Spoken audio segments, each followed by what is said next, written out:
If there's ever been a time for big ideas, this is it. We're a nation long on talent and ambition, but are too many regions short on opportunity and leadership? Towns and the businesses in those localities are best able to identify the skills they need. How can businesses build back green, and how can new companies challenge them?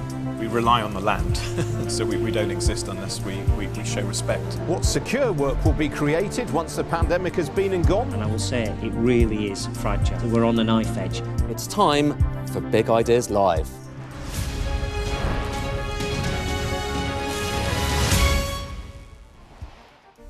Welcome to the Face of Steel here in the Magna Science Adventure Centre in the former Templeborough Steelworks in Rotherham. We're here for Big Ideas Live, a new format for Sky News that we hope will help us to explore big issues, big themes, big ideas across the agenda for the UK today.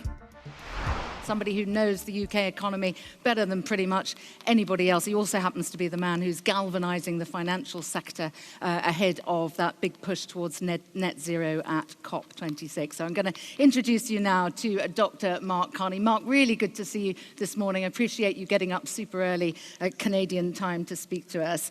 I wanted to start by talking to you, Mark, if I may, about COP26, just over 2 weeks to go. I know you've been working very hard towards it. Prince Charles says there's a chance it could just be all talk. How confident are you that we'll see some action at that conference? Well, first, it's great to see you, Sam, and thanks for having me. We are seeing action. We need to see more, but we are seeing big action. And as you know, I'm concentrating on the private financial sector, so City of London, but really the global financial sector. And there's two big things we need to do for COP. The first is to change I'll use a metaphor, the plumbing of the system. So the information, the tools, create some new markets. There's 24 very wonky, detailed things that needed to be done for COP. They're all going to be completed for Glasgow. So that's the first thing. And what that does is it reorients the system to providing capital to move towards net zero, or where our economy needs to go, where the world needs to go. The second big thing we need to do is to get a very large amount of money that is going to be lent and invested towards that net zero to help drive our economy forward, but also help get emissions down. And as we meet today, the number of banks, insurers, big pension funds around the world who've committed to that number 18 months ago was $5 trillion, 5 trillion. Today it's over 90 trillion, $90 trillion. And so there's been an enormous shift in that. In the run-up to COP, we're continuing to build that momentum into COP so that we have enough money that's needed for the investment to make the transition. So I think we're seeing a lot more than talk. And Mark, I know you're advising the Prime Minister. The UK clearly needs to set an example here. We're hosting the conference. Its own independent committee has been critical of the UK government's lack of plan. Are you aware of a detailed UK government plan to get us to net zero? Well, first thing to say, and I have the opportunity to see approaches around the world, given my role, and the UK's overall approach is absolutely the right one in the following respects. One, it has a very clear objective. Secondly, it has, as you say, an independent committee which assesses how good our policies are relative to that objective. And what that committee, the Climate Change Committee, is saying is that there's a gap between what we're saying is our objective and where the policies are. And it's identifying the size of that gap. Now, that's okay in the sense of there are always other budgets, there's always additional plans, and there's additional things being put in place. And the UK has been stepping up, whether it's on wind, whether it's on the moratorium on internal combustion engines, whether it's on hydrogen, the hydrogen economy. Yes, more needs to be done, but we have a much better idea in the UK where the gap is between ambition and action, and governments can put forward. I would stress it again as well that the UK financial system, and that's not just our banks, but very much our insurers and pension funds, have moved hugely and in many respects are leading this.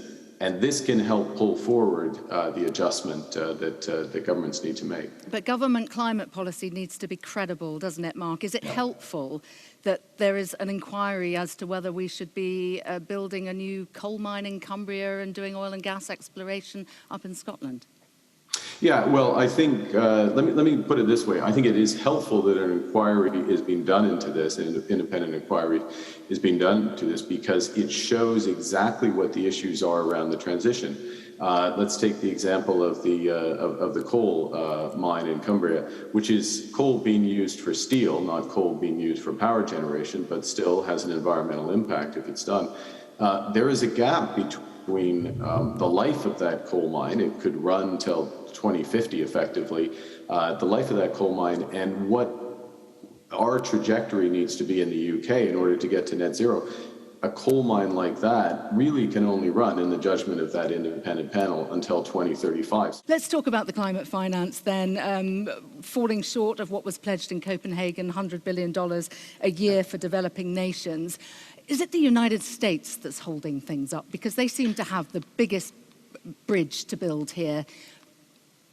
Yeah. So the first thing to say is, for anyone coming to this new or not following it day to day, the numbers are absolutely enormous. So what you're asking about is, as you know, $100 billion a year. This was a pledge of the rich countries basically to help the poorer countries, developing economies, with the transition. It was made 10 years ago in Copenhagen, and we haven't met it yet. And it's one of the key objectives for the UK for Glasgow, for COP, is to get to that number. Now, 2 weeks ago, there was the meeting of the UN General Assembly. Prime Minister was there. Actually, the U.S. stepped up. They doubled their commitment to over 11 billion. I think it's 11.4 billion dollars. There are a number of other countries who are looking to potentially add to theirs. Canada and Germany are managing a process, not me personally, but others managing a process to get to that 100 billion number.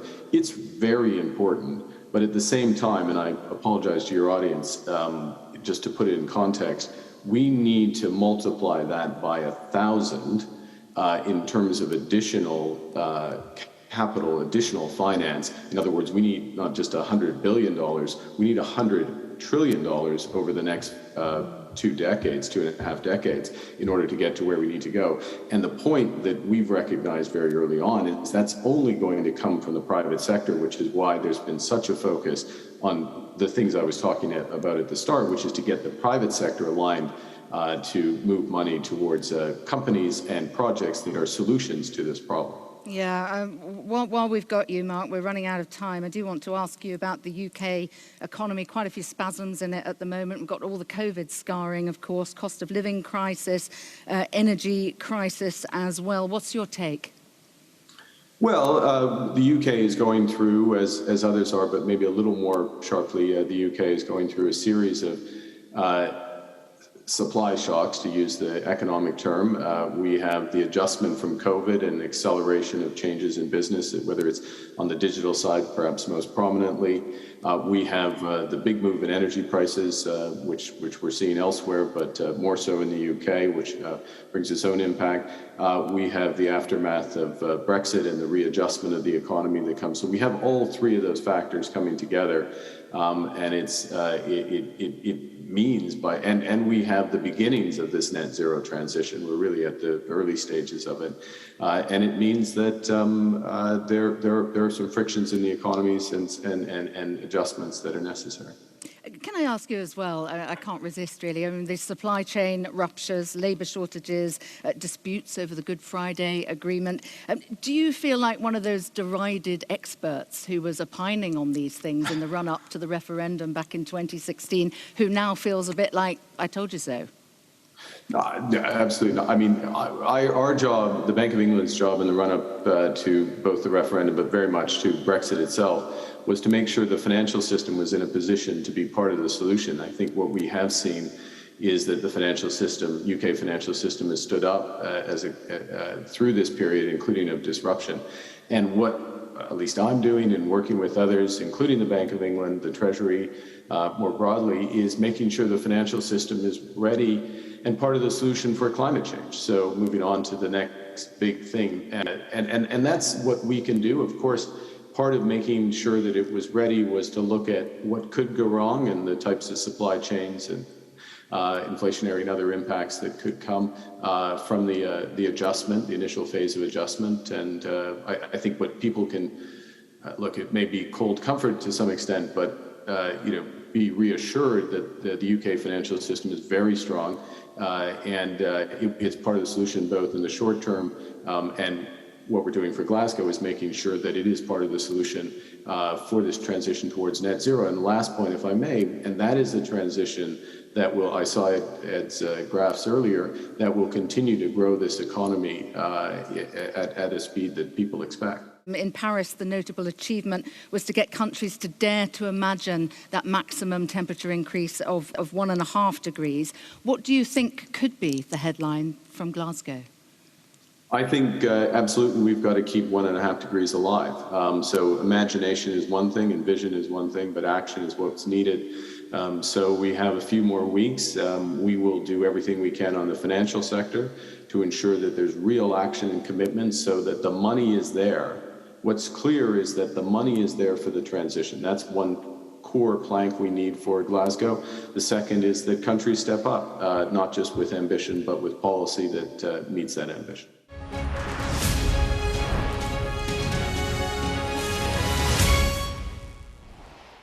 Let me just show you my kind of big ideas, and hopefully all of that will actually kind of ring a bell when it comes to what you're going through at the moment. We do a lot of talking, both in Sky News and in the world of economics, about these things, lines. Lines that show you whether GDP is going up, you saw one a moment ago, lines that show you whether inflation is going up, lines that show you whether people are getting richer. But I think, this is, by the way, is by a guy called John Playfair. It's one of the earliest examples of charts, and I love it.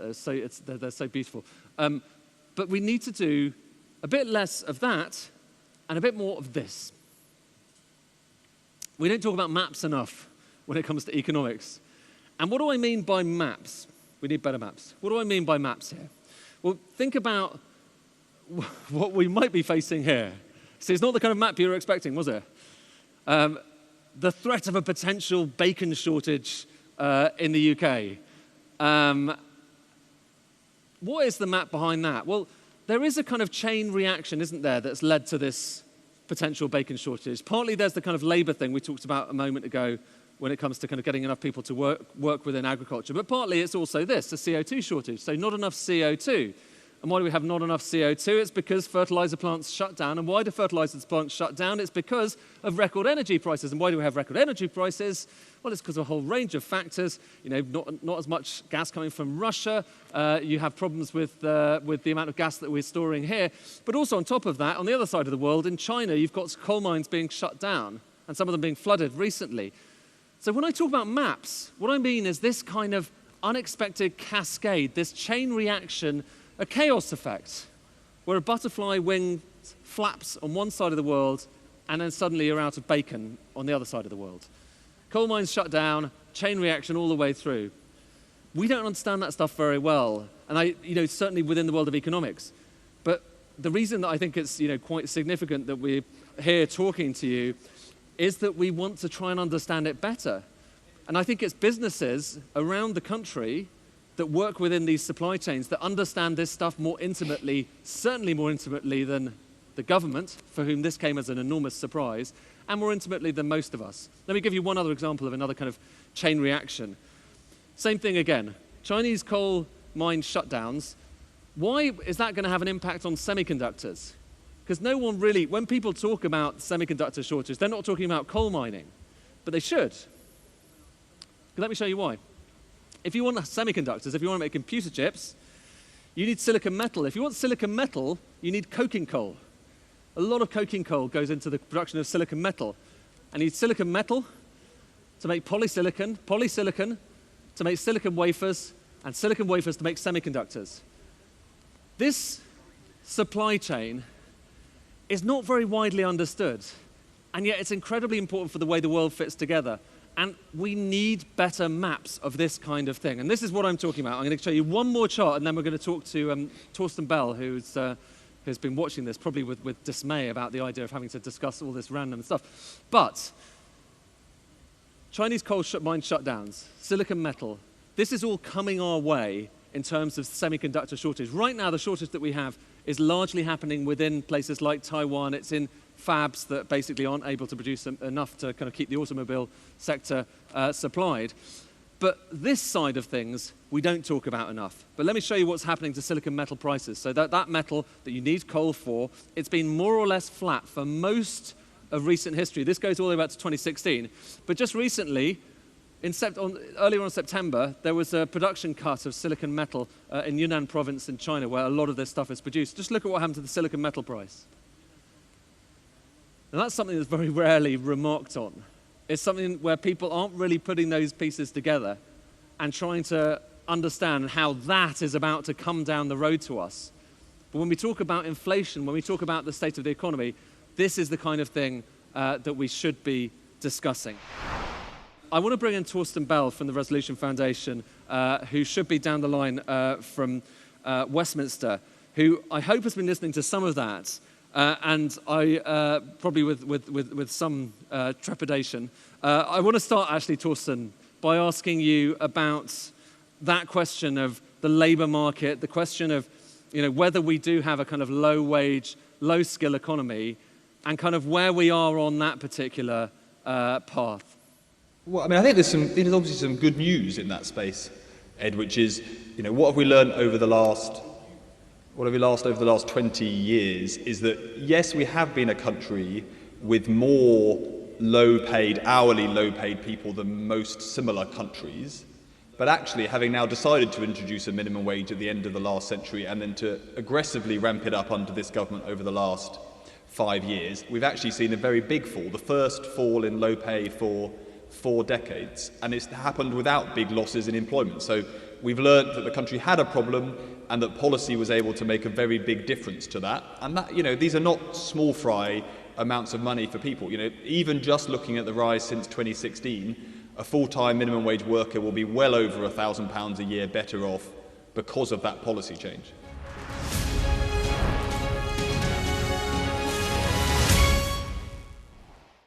Can the identity and pride felt by many communities across the north of England help to drive economic growth? Simone, is there an opportunity for the north in this crisis? I think we're always going to look at an opportunity. When we set out at the start of the pandemic is what can we do? And I think our focus has always been about what can we do. We know there's lots of barriers there. We know there's lots of inequality. We know there's lots of hurdles. But from the campaign and the movement that I created, which was about accelerating gender equality and social mobility from the north, it's very much looking about that we can approach. And so at the start of the pandemic, like, what can we do? What can we do? The first thing was to check in on people, was to check in how are we going to wrap an arm around these senior business leaders doing, making these, history-making decisions every day, and also to check in on those at the start of their career who think, actually, what on earth is ahead of me? I don't want anybody to leave this thinking that the north is just a place where everybody is exactly the same. I suspect that there are people who think that there are imbalances here. Alison Matthews, I think, has a point on this in relation to transport. Alison. I feel like Durham and Newcastle really get forgotten about, and it's not just when it comes to transport, it's a lot of things. When you talk about the north, when government talk about the north, it tends to be Manchester, Liverpool, Leeds, and the northeast really does get forgotten about. Are we going to get included in things? There is a really crucial identity question. We mentioned the northeast here, and there is a north of Tyne mayoralty at the moment, which to me is completely mad, when there is a clear economic unit in Tyneside that includes Newcastle, Gateshead, Durham, Sunderland, what have you. You could create a conurbation around that. Why does that not exist? Because all the local council leaders were arguing and they wouldn't do a deal with each other. So sometimes problems of these things are founded locally due to local rivals, due to people's feelings about each other. If you don't mind me, Trevor, to come back on a point that was made earlier about business investment, I think that is actually very key here, because yes, you can pour money into transport, yes, you can make up for decades of underinvestment, but to get a sustainable economy in the places that have struggled, you've got to make an appetising business environment. And I think there's obviously the government are looking at free ports, you've got questions about enterprise zones, things you can do to encourage business investment. So when that white paper comes out later this month, that's actually what I'm most interested in, because it's easy to pour money into things, but you can only do that so many times. and that doesn't create a sustainable economic base when you hit the next downturn and public spending eventually gets cut back. And if you look at the example of Liverpool, when it was regenerated in the 1980s and 1990s, that was based on public-private partnerships. And I think that has to be really key to this if you're going to make it not just a one-off hit. There is a labour market problem, isn't there? That we aren't necessarily, we don't necessarily have the right people with the right skills in the right place. One thing is clear, the regions, the cities, the towns, and the businesses in those localities are best able to identify the skills they need. They're also able to identify the matching of skills to jobs, whether it's high skills and low skills. I think there's something to be said about giving a kind of real autonomy to the regions to decide what they want for their businesses, for the individuals, for the regions and the cities. But I think there's complication around managing the wider concept administratively and logistically around the issue of immigration, and we need to handle that with care. I agree with empowerment, but I think there's also got to be that cross-regional collaboration as well, because otherwise you're reinventing wheels. So I think it's the power in that coming together.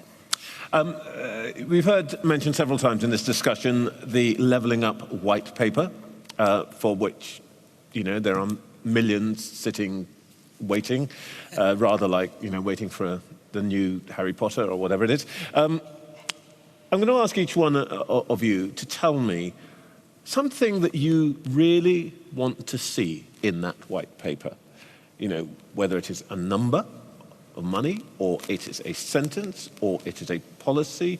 Heseltine saying, you know, have accountable leaders in every place, and that would be the thing that made the difference. So, each one of you, start with you, Chris. If the Prime Minister rang you up and said, Chris, you've got a paragraph and you can write it and nobody can interfere with it, what would it be? What I would have is a commitment to nuclear energy. We need reliable, cheap energy. The northwest of England has a huge nuclear sector, huge amounts of talent in the northwest of England. So I want to see that, because I believe the north of England and part of levelling, a significant part of our levelling up, ought to be manufacturing, including heavy manufacturing.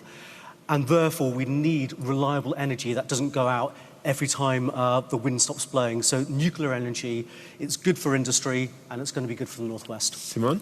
Investment in our young people, investment in ensuring that we can trump all form of fear that young people have right now about what their future is, and make they can thrive and grow their career in the north, and seats at the table for female-led businesses, black, Asian, minority-led businesses, and young people when these big decisions are being made, and I can give you the bank details for a bank account for that to be paid into.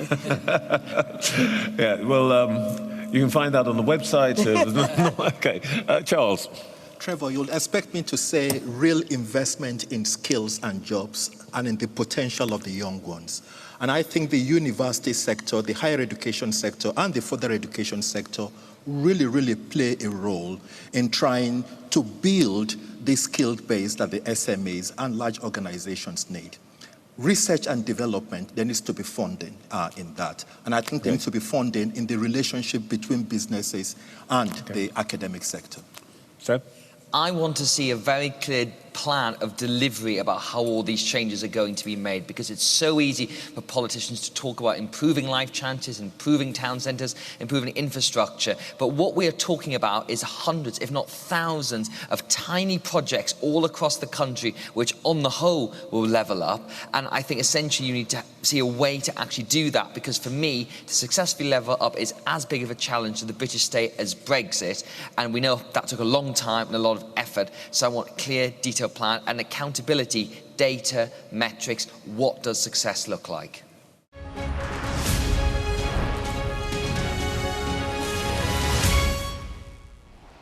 Is Boris Johnson's promise of a high-wage, high-skills economy deliverable? And what would it mean for business?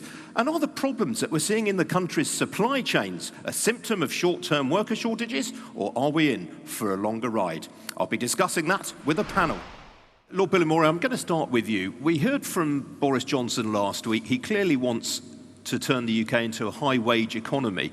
But it seems to me I mean, economic orthodoxy is that high wages follow an improvement in productivity. Boris Johnson, it feels like he's trying to put the cart before the horse. We all want a high wage, high skills, high investment, and high productivity. So you can say you want high wages, but unless you have all the other things, it's going to lead to inflation. So we've got to take this opportunity now. We all want those high wages, but invest in skills. How important is it for young people to have a voice in the dialogue around the future of work? I think you're very well placed. Yeah. Brilliant question. Absolutely integral for young people to be part of that dialogue. What we know is we have one of the most diverse, most educated labour coming through, young people coming through into the economy. And they're very clear about what they want. They're very clear, they are mobile, they're resilient, they're values-driven. They want businesses that are supporting their well-being. They want ethical leadership. And I think they have to be part of the solution. But for me, the onus really is on the employers, to be able to change their culture, change their practices, change their recruitment and hiring practices in order to attract this phenomenal talent that is in the UK. I think that we can all agree that education and health should be considered as important as our finance sectors. And we shouldn't really accept lower salaries in these areas as a result of that. So surely recruitment, retention and quality could all be improved as a result of increased investment in these areas, but not just from a training and pre-employment perspective, but following on. We need to keep people in these jobs and then ultimately they act as role models for the young people coming through. I think you're absolutely spot on, Nat. Lifelong learning is incredibly important now. It's not just about entry level, it's throughout, because we know the labour force that's coming through is much more mobile. If we're not going to give them the experience, if we're not going to look after them, if we're not going to ensure that their well-being is priority, then they will leave and will be, the investment is gone. But the point you're making around role models is absolutely important. Relatable people who can support young people in places like Rotherham, where there is generations of worklessness, and say to them, look, we made it, you can make it, this is the way we will support you, and invest and tell those young people that you are important is beyond. I think that's the single thing that will address some of the complexities in our labour market. Mentoring is key. We've got a budget coming up on the 27th of this month. We've had the Institute for Fiscal Studies yesterday, their green budget, and they're making the point that essentially spending on the NHS is crowding out all other areas of public spending, those unprotected areas of government, local government, education, defence, transport, all of those are going to be squeezed. All the money is going to the NHS. Are you comfortable with the way that the NHS almost appears to be a cuckoo in the nest and that all other public spending is being crowded out? Historically, if you look at overall public spending to GDP, we've tried to get to around 40% of GDP. Now, if you look at the figures during the pandemic, it's gone way over that. Then you say that's in a time of crisis. Then you say you need more spending on health, which we do. Then you say you need more. One of the things the pandemic has really highlighted is social care, that it's been a neglected sector. How do we now, looking forward, give the spending that's required, but also increase the tax take to be able to spend it, to pay for it, but also increase the growth? Because if you have an austerity, high tax, that will stifle growth. That will stifle domestic investment, that will stifle inward investment. We're the second largest recipient of inward investment in the world. If you put up taxes too much, if your spending is out of kill, you will not attract that investment. Clive, have you run the numbers? How much is this rise in national insurance next year going to cost you? Painful. But it's not just national insurance. It's the cost increases we're seeing on virtually every line of the P&L. So it's the cumulative impact of that. But in terms of the government investment and where the money goes, I would encourage the government to think of it as investment and not as a cost. So particularly, obviously, my world is embedded in pubs and hospitality. By supporting our sector, that is supporting the regeneration of jobs and local economies in hundreds, thousands of every town and village actually across the UK. We are a good conduit to reinvesting in local communities, creating jobs, investing capital into our buildings, into new businesses, and investing in improving our businesses.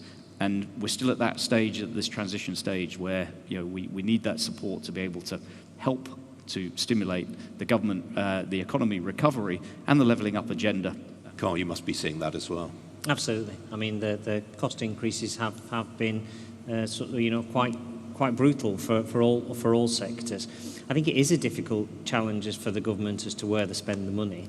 I always think of it as they've got to spend it where they think they're going to get the best value from it. It's prosperity throughout all the regions.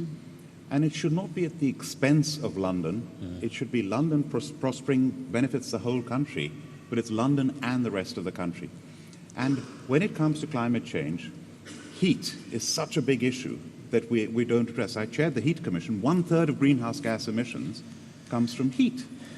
Half of that comes from buildings. And out of the 29 homes in this country, 29 million homes in this country, only 1 million are up to the standard if we're to reach net zero by 2050. That means upgrading 28 million homes. The cost of that, the jobs that are created to skill and implement that, the body that needs to be created. We've got the National Centre for Decarbonisation of Heat in the West Midlands that could do this throughout the country. It's a huge challenge, and we've got to face it. We've got COP26, the UN Climate Change Conference. This is where Britain can show global leadership on the stage. Well, we're all about big ideas, and I think you've just come up with a big idea for jobs there. And if I can just add, what gives me confidence that how we'll get there and how it will be funded, I have no idea. But what I do know is that I have absolute confidence and excitement about the younger age group. Our consumer of tomorrow or today will demand these things. Yeah. So they won't be coming into our pubs if they don't meet the criteria, and and that actually gives me the confidence. From an employee workforce point of view, they won't want to work for us. Our consumers won't want to be coming in. So these changes absolutely will come through. We have to find a way of funding them effectively.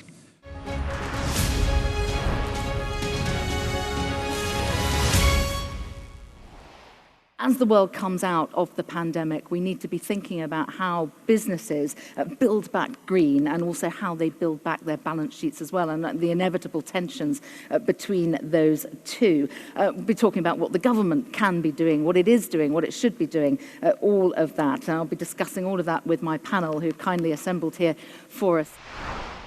I want to start by asking you what your perception of the UK economy is. I mean, it feels a bit like it's at a fulcrum moment as hopefully we emerge from the pandemic. We have green issues very pressing. So we're a food business, and of course, like other food businesses, have been navigating the pandemic, making sure that food flows to consumers. There's been a number of disruptions all the way through. I guess the disruptions that we're working with at the moment is a shortage of labour, particularly driver labour.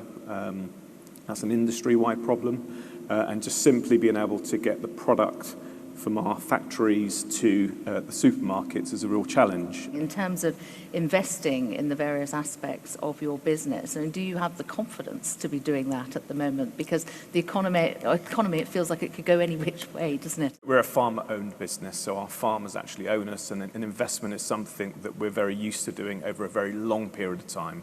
And therefore, we have continued to do that in all of our operations. So our farmers, are very keen to stay in farming, for generations, and therefore the investments that they make are not just short-term capital investments, but with the idea that the next generation will have a farm that's in a better state than they inherited themselves. So we're a purpose-driven startup, and we focus on the global maritime industry.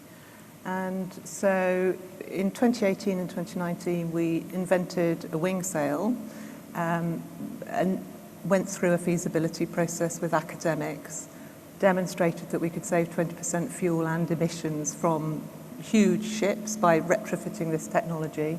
And we're on a roll, and it's going great, and everybody's really enthusiastic about it. I feel like there's a but coming. There's a but coming. COVID comes, and so it really takes the wind out of our sails. The momentum, literally, the momentum goes. everybody's focusing now on how do we deal with this pandemic, how do we deal with this crisis, and so having a startup to come along and knock on your door and say, oh, by the way, would you like to have that conversation we were having? No, we don't, because we're focusing on very survival. So what the impact of that is, the way that I see this COVID crisis is that it's a kind of, there's a word that I've heard, shudderation, is that what it feels like the economy has just come to a kind of shuddering halt. It's still moving forward, but is this an opportunity for us to start to rethink how we build it for the future? And what do you think? What's your initial thought? My thought is we have no option. I mean, the climate crisis is so great that it makes COVID seem like, you know, something that we managed quite well. And I think we've got a lot of lessons to learn from how we managed COVID. And we can do the same with the climate crisis. Vicky, I want to bring you in here. I'm interested to know what your assessment is of the UK economy now and how well we are positioned to embark on a green, building back green. Well, for the moment, of course, as we know, we're in the middle of a gas crisis. We almost had a fuel crisis. There'll be other crises as well because inflation is going up all across the world, commodity prices going up, staff shortages. You were covering that earlier, of course, in the economic session you had.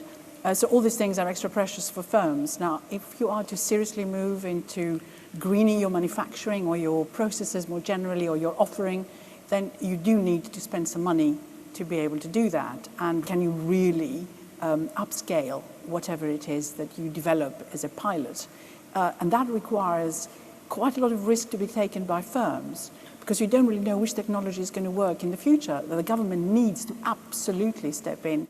What can be done in terms of education, in terms of actions, in terms of accountability to flow further through industry and down supply chains to support SMEs that do want to proceed with this in future? You know, we've got lots of plans about decarbonising the economy by 2050 or 2040 or something like that. What can we do tomorrow? What can we do? And I think there are countless SMEs who are coming up with all sorts of ideas and solutions, and we don't get a seat at the table very often. It's driven by big business, and there's a lot of money in big business, and it's critically important. I mean, I think one of the things I want to say is that we can't go from, you know, where we are today to a totally decarbonised economy overnight. It's a transition. We have to do it in a transformational way, but there are things that we can do now that will start to drive down short-term emissions. And the thing that I would like to see, two things I think. I'd like to see subsidies removed from fossil fuels because that provides a really unbalanced playing field. We see the global economy is driven by fossil fuels which are subsidised to the tune, I think the International Monetary Fund last week said $11 million a minute. And so when we're saying that environmental products are more expensive, we're not competing directly. But if we were to get $11 million a minute to support the transition to green economy, then we wouldn't be expensive, perhaps. Really, to what extent are pledges genuine? To what extent are they greenwashing? Who's even keeping track? It's very easy to talk. It's very easy to make promises and pledges and say we're going to do these wonderful things. We know that it is harder to do the next step, and nobody's going to say that that's easy, but definitely the steps need to be taken, and it's not enough to come up with a great big, plan and a promise without actually having a delivery plan behind that. And the commitments that have been made and the exhortations that have been made are insufficient. And that is the big issue around COP26. That so many promises are going to be made and it's going to be glitzy and glamorous and on the TV all the time, and people are going to get credit for great big announcements. But actually, there's a lot of work that needs to be done behind that. Ash, I just want to come back to you on that very question. I mean, your pledge to cut emissions by 30% by 2030, who keeps track of that? So we follow a science-based target system where it's audited by accountants, as you talk about as well. And I think the key thing for us is some of our pledges are not as far-reaching as other people in the industry, but we have had years of taking action and delivering on our promises. And what that's taught us is actually it's very important to make far-reaching commitments. So we think that's important because it talks about the aspiration, the leadership behind it, but it's how you follow up on it. So I think measurement is really important, commitment at operational level as well as at leadership level, and then being very clear on the programs that drive improvement, whether it's on farm, in factory, or actually in the way that we move products. So actually, for us, we spend much more energy in how do we bring things to life in reality than the pledges.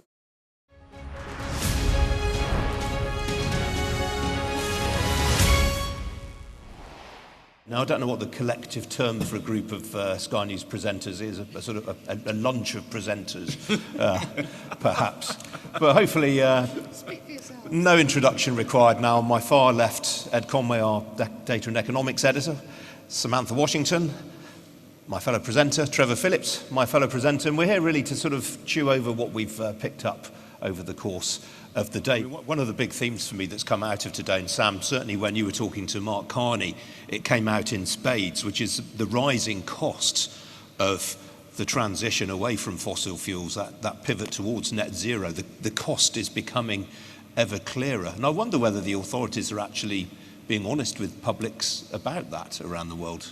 Well, I think there's a lot of debate about to what extent the government needs to be subsidising this, to what extent individuals are going to be responsible. But I thought one of the really interesting things that came out of talking to the former governor of the Bank of England was the delta in the amount of investment now going into on companies' balance sheets towards net zero goals. So he was talking about back in Paris, less than a third of countries that were there had net zero commitments, and after that, that's gone up now to 3/4 of countries. But cascading down from governments getting involved has been corporates also getting involved in green recovery and investing in green infrastructure. And he said that corresponding number had gone from 5 trillion invested on companies' balance sheets up to 90 trillion. Of course, there's still a lot of challenges because 90 trillion is an awful lot of money, but we need hundreds of trillions to invest in green infrastructure. Some of the sectors are already profitable, I think solar and wind, and you can see what's happened with the electric car industry as well. You know that you have the electric car companies that are worth more than a lot of the other top car companies combined. All of us have been to kind of conferences, you know, perhaps like this one or others, where people have talked very boldly about what they're going to do about net zero, or about kind of greenifying their processes. But in the last kind of 3 or 4 years, it's just started to feel more real, hasn't it? And that's kind of what Mark Carney was kind of talking about. That has turned into real money now. It's turned into real commitments. But what's interesting, like you say, Ian, is the fact that it's very easy to make bold promises. It's very easy to, you know, be at COP and make a promise about something that you haven't necessarily got a kind of strict plan for, like Sam was quizzing Mark Carney about. But when that becomes real and you actually have to implement it, and it leads to higher inflation, it leads to higher energy costs, then things can get crunchy. And I feel like we're kind of getting to that crunchy stage now. Yeah. You know, solar is much cheaper now. Why is it cheaper? It's cheaper partly because we've got better at making solar panels, but it's cheaper partly because most of these solar panels are made in China, and what is powering that process? Coal. And coal is very cheap. And now suddenly China is deciding, you know, whether it's actually going to start using coal, actually be using as much coal as it was before, and suddenly solar might not look quite so cheap in the future. So, you know, this is where it gets interesting, I say, you know, in italics, because I think the next few decades are going to be more crunchy when it comes to the net zero debate. We've just gone through this period where we've had queues at petrol stations. The talk is of inflation, of stagflation. There's more than a sort of whiff of the 1970s about this. As someone who's around in the late 1970s, I mean, I was there too, but I was only at school. I hasten to add. I mean, do you think the comparisons? He's going to get into many knots here. do you think these comparisons with the late 70s are being overdone? I don't think they're being overdone, but I think they might mislead us. I think what we were seeing there was the end of something. The disruption was, we could see the end of primary industries, coal and so on, coming. We didn't know what was coming next, but that was all about the end of something and how we managed that process. Today, I think what we're talking about is the beginning of something, and we just don't quite know how that's going to work. And it struck me that the panel that I was doing Just thinking about it, Simone Roche used a good example of a digital company that's succeeding in lead. And it struck me, what we're talking about now is a destruction to some extent of geography. Now, the North used to be the North because of coal and salt and iron and ports.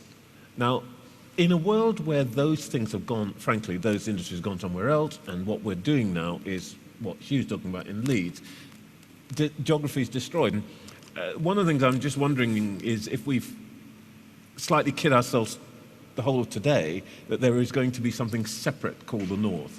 That is basically all we've got time for. We are going to be back at some point very soon with more Big Ideas Live. But in the meantime, thank you very much indeed for your company today.